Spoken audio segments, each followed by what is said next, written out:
Welcome to Dying in Grace, the program that explores all aspects of end-of-life living well in order to educate our community and be comfortable with the dynamics of the end of our lives. Each week, I like to bring a community guest, and I'm your host, Arlene Stepputat. I'm happy to introduce our special guest this week, Jackie Quinn. And Jackie is a financial planner and an administrator, does estate planning, and has her own company here in town called Quinn Financial Services. Fiduciary. Fiduciary Services, my mistake. So thank you, Jackie. Thanks for the correction. You're welcome. And thank you for, I have your card right here too. Thanks for being here. So why don't you explain to people just briefly what is a fiduciary service? Like what does it sound like money? What is it? Right. So just to kind of broaden what your description, and it's a common mistake, I'm not necessarily a financial planner. I work with financial planners. So fiduciary is an umbrella term for someone who acts as a trustee, executor, administrator of trusts, conservator, agents under power of attorney.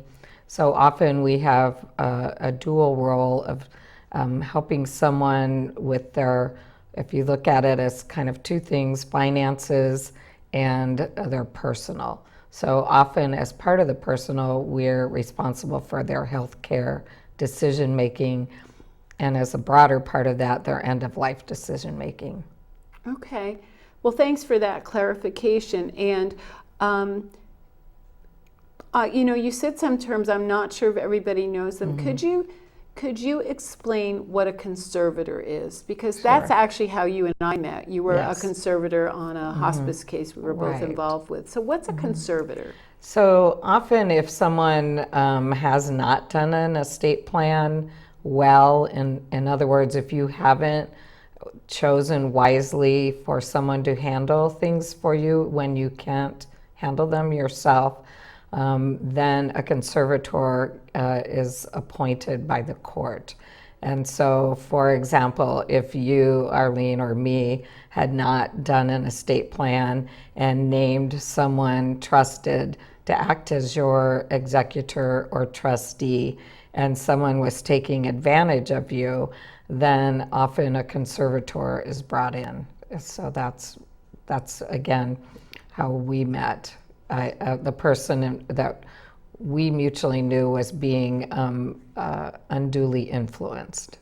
Right, and what's interesting about it is this person also appeared to be and certainly could make other life decisions and was very vocal about them, but this undue influence.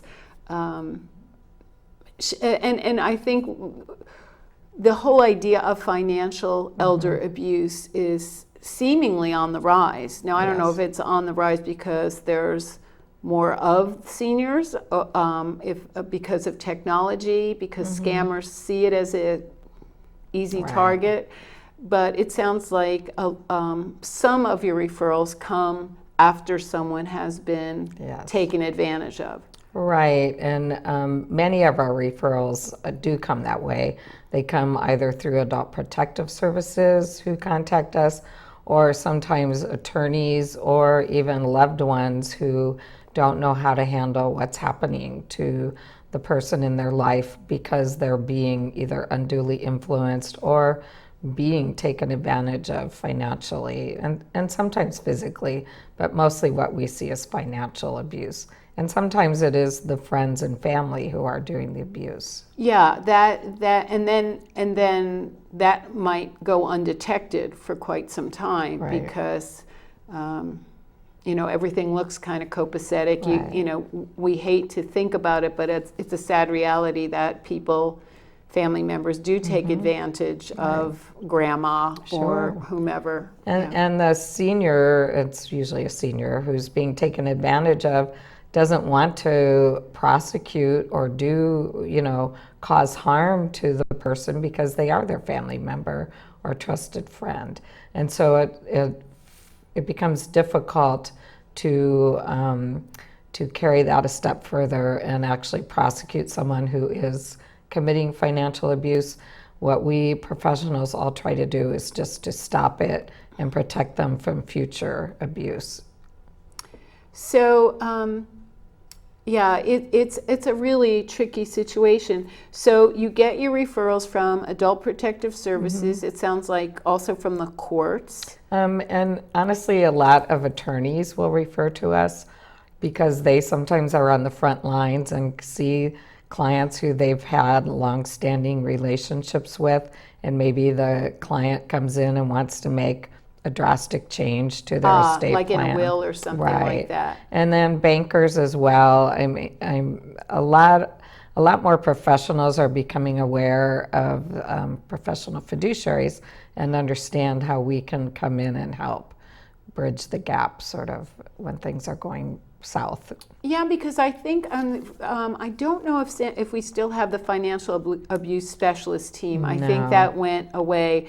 But I was involved with that, and I know at that time they were starting to make banks and tellers up much more accountable. And like they if, are. You know, if you see grandma coming in and, you know, she usually withdrew, you know, $200, and now she's withdrawing $10,000 on a monthly basis, there's some kind of alert system. The banks are being really great in being proactive and training their employees, and they're also mandated reporters. Right. I'm a mandated reporter as well. So what that means is even if you just suspect elder abuse, you should contact Adult Protective Services and report it. You don't have to have proof of the elder abuse. It's anonymous, but it really does help. So that often starts the investigation, so that if someone is taking advantage of your vulnerable senior, they may stop knowing Adult Protective Services is involved, or again, professionals like myself or the public guardian, as the case may be, sometimes are brought in and then the abuse stops. Yeah, that's a really important role, but you offer some other kinds of services. And so let me just pose a scenario. If I was a daughter, but I lived in Northern California, and I just was concerned about my mom's abilities to manage her money. Is that a service you would provide, or? Absolutely. We're brought in on all sorts of situations. I have actually a daughter who just flew in from Hawaii, and the other daughter lives in Alaska, and mom and dad are here. And while no one is exactly taking advantage of them, they're not here locally. So they've hired me to come and assist them doing what they would do if they were here in town. And so that's to make sure that mom and dad aren't being taken advantage of, and making sure that I'm assisting them in their roles as powers of attorney and trustees. So how specific does your services go? So for instance, would you ensure that bills are paid? You know, do you actually write checks to make sure, or monitor those online things? Right. So all that's done so they can rest assured that way.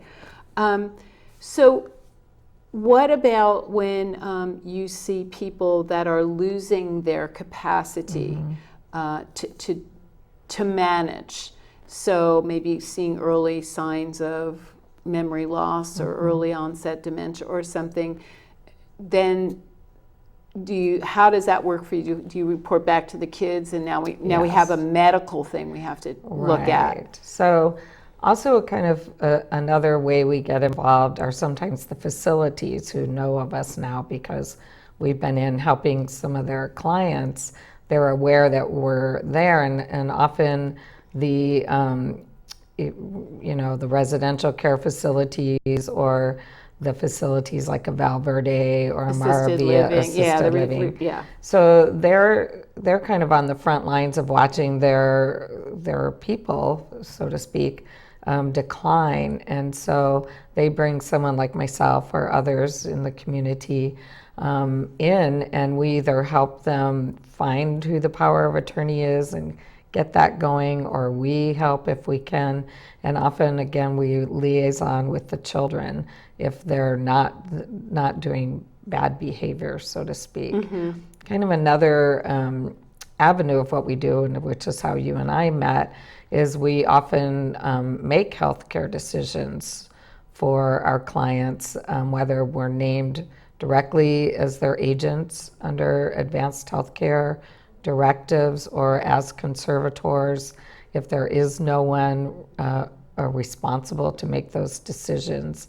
And then as part of that, which sort of segues into what we're here tonight talking about, is we often have to make life and death decisions for our clients.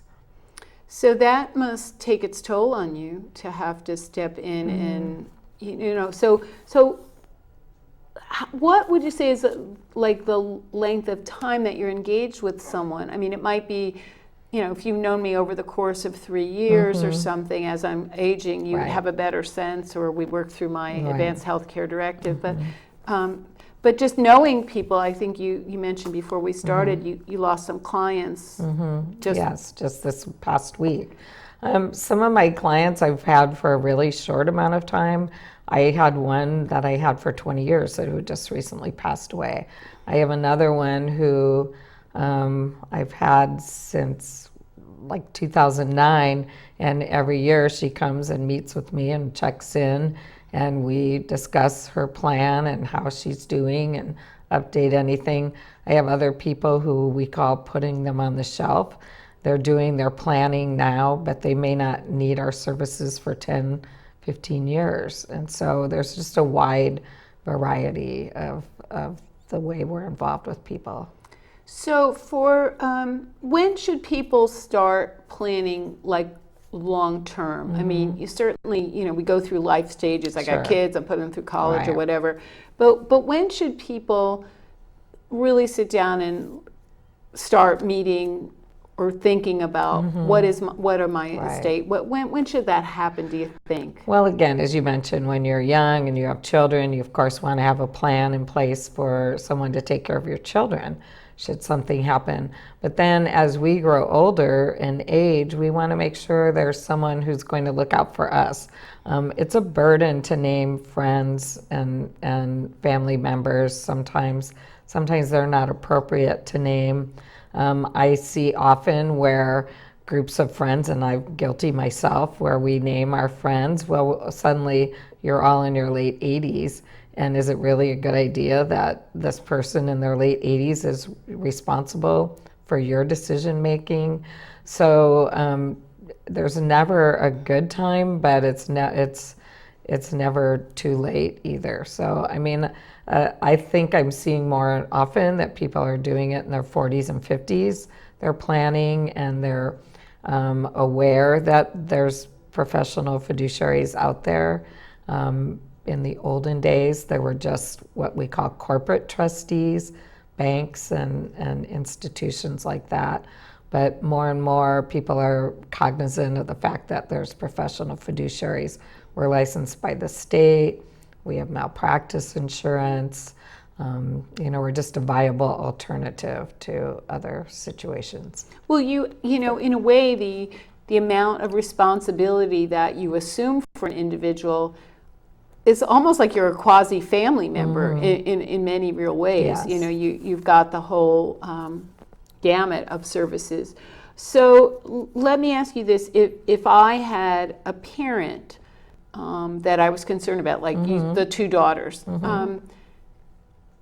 before I use your services, or do I talk to you first, or do I talk to my mom first? Like how, talking about money is still kind of taboo. Right. And I think talking to your elder about their aging process is also like one of the most challenging conversations. So how do people who see this coming down the pike or just wanting to insure, what advice do you have for them in terms of starting to have that conversation with their loved ones? Good luck. And I don't have a magic wand. So I dealt with it myself with aging parents. And as I used to say to my father, Dad, people pay a lot of money for my advice, but he wouldn't listen to anything I had to say. Yeah, right. So, well, and there's can't be a prophet in your own country, that's right? Correct. Yeah. And some families are extremely private, and so the parents don't want to share. and they don't understand that by not sharing, they're creating problems, and it's difficult to get them to agree. But, we always try to meet with the person face to face, whether if they can make it to our office, great. If not, we come to them. But to just sort of explain what we do and try to facilitate things, we try to find out who their attorney is and see if we can work with the attorney as well. If the children are involved and are not doing bad things, then we try to work with the children. And it's a balancing act. There's no one right way to do it, for sure. Mm-hmm. Well, it seems to me, though, that one of the things that you and your team, and you do have a team, that's so critical is to establish trust. Absolutely. I mean, on that first meeting, I have to feel like I can share, the things that we hold close to the vest, like finances is a big thing, and who are you and why should you be looking at my accounts and all of those things. Right. So if I'm a child of an aging person, before I seek your services, or what do I need to know? What information, just so I can start helping my parents, should I be getting? What should I have my fingertips on to make sure that they're okay and things are working? Like, should I? What do you suggest? I mean, you want to find out if they do have an estate plan. And by estate plan, I mean, do they have a trust? Have they named, someone? Is it you? Who is it if it's not you? Is it someone you can trust? Who are their CPA? Who's their financial planner? Where are their assets? What do they have? Are they in the name of their trust? You don't want to have a probate. There's a lot of different factors that you want to check. And again, we talk to anyone. If they just call us with a question, we're happy to talk them through things. And it doesn't mean we're going to be named, but we're happy to point them in the right direction and try to help them find the answers that they need so they can help their parent. I wonder if you could just help our audience also understand the difference, because you mentioned probate. Can you help people understand the difference between doing a will, because I've heard people say, well, I've got a will, I'm fine, versus a trust, and why one might be better than another? So a will is if you have assets that are $150,000 or under, and that includes your home, you can just do a will, and it does not have to go through probate. There's a method that you can administer your assets to your beneficiaries. But if you have more than $150,000 in assets, which almost anyone in California does if they own a house. And I was going to say, if you're saying $150,000, if you own a home in Santa Barbara, done. So a will costs much less money in the beginning. A trust costs more money, but you don't have to go through probate. Probate is public. It's through the court system. Anyone can look up what's going on, learn all about your assets.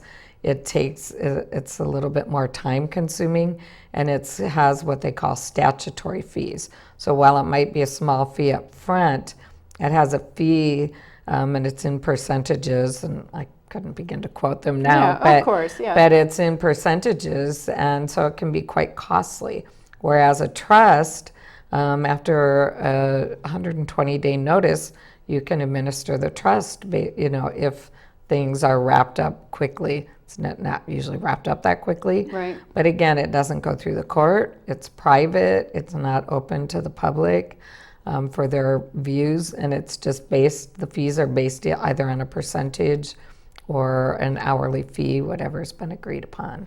And also, isn't there something, because you go through the courts, there's often a waiting period to even get your will probated, and sometimes that can be a very lengthy process. So can't sell the house, can't do any of that stuff because you're waiting. Or you may need court approval to sell the house. There's all kinds of things. So it's preferable, especially again in California, to have a trust versus a will, just a will. So for the people who are the parents that might be, the elders that might be watching, what are some action steps for them to, maybe they don't want to have the conversation, but what are some things that they could do to make it easier for their children before they sought your service? I mean, what kinds of things should they have ready or have someplace? Right. Well, hopefully they have an attorney who does estate planning, and they have the plan, whether they have the trust established, powers of attorney, etc. And then if they don't want to have the conversation with their children, have it somewhere that their children can find it and know about it. But again, I always encourage everyone to discuss it with their children, especially because this trustee may need to jump in while you're still alive. When I first was in this field back as a paralegal many, many years ago, people didn't care who they named. They're like, why do I care? I'll be dead when this happens. I don't care if my kids don't get along. I don't care if my kids can't handle this. Well, fast forward, and here we are. These same people are now in their 80s, and they might have cognitive impairment, and it does matter who is named because they're acting on their behalf now while they're alive. So it's just the more you can communicate with your children, I think the better. But again, not everyone is going to do that.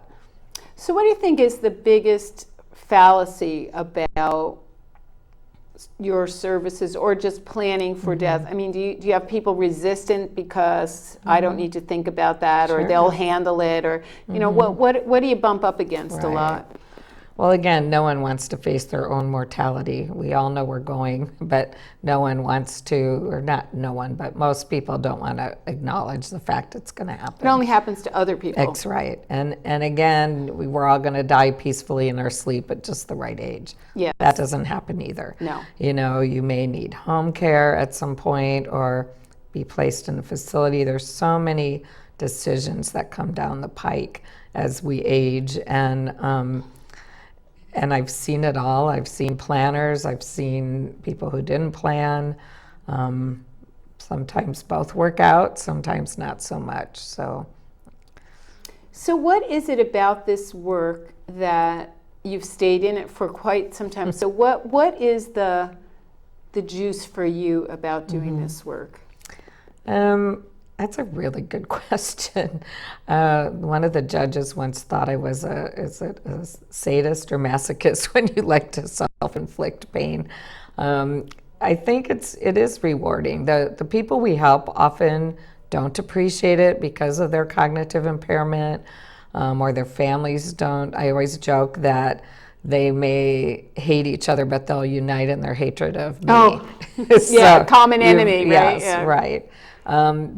But it is rewarding, and you know that you're doing a good thing, and the professionals always appreciate what we do, and that's great. But if you get into this field to just feel good about yourself, that would be wrong. You'd have to just realize that you're either saving people from some really harmful events with bad actors, if you will. Helping them preserve their assets so they can have choices and a good quality of life, and then sometimes helping them have a good end of life. And I guess I find that satisfying. Well, you're kind of up against that challenge whenever you do any kind of preventative work. You never know what you prevented from happening, right? You just hope that you certainly have. And there's been so many incidences of financial abuse, horrible things. We see it in the paper, people who were trusted employees, caregivers, that whole thing. So it's fairly rampant, and it's kind of the one we don't talk about, and it's hard to see. It might look like I'm taking great care of someone while I'm withdrawing or charging like crazy on their on their dime. And I've been doing this, as we've mentioned, a long time, and there is still a committee that I belong to, the Elder and Dependent Abuse Prevention Committee, very long name. But, I think there's a lot of caring individuals in this community who are looking out for our vulnerable seniors or dependent adults. And it's a good feeling to know that sometimes we have successes. They're not always as large sometimes as we would like. And as you say, we don't always know when we've had the success, you know. In other cases, it's really apparent that we've saved someone from some real trauma and harmful things. So, you know, you mentioned that you deal with the death part all the time. And what is it that you do to help yourself go back to the office and meet a new client and take a new, because as someone who's worked in that field, we have to do something, have a viewpoint, have some self-care, do something, or our hearts are not in the work, and then we're really not serving. So what are some of the things that you do to keep yourself going? I think, first of all, I probably have a very different attitude than a lot of people, because I have been around so much of the death and the decision making. And for the majority of my clients, I always feel like they've had a life well lived and they've come to the end of the road, and most of them are peaceful about their death, obviously working with the different hospice agencies in town and some very caring doctors. And I don't take it to heart so much, but again, most of my clients, when they pass away, are in their 80s or 90s. The young ones are always tough, or the sudden deaths are difficult. But again, you know, you're helping assist them go to the next chapter, I guess. So Jackie, if people wanted to use your services, or you said you field questions, etc., we'll have your website up, and you can be of service. Is there any like one sentence piece of wisdom that people need to know about their finances and their family or themselves? Just do it. Take care of it. Have an advanced healthcare directive so people know what your wishes are. State how you want your assets to be preserved or given. You know, do you want to stay home or go to a facility? These are all things you should communicate. Well, thank you. I want to thank you as a guest. And thank you, Michael Nicholson and Elliot Jacobson, my crew, and TVSB for allowing us to do this program.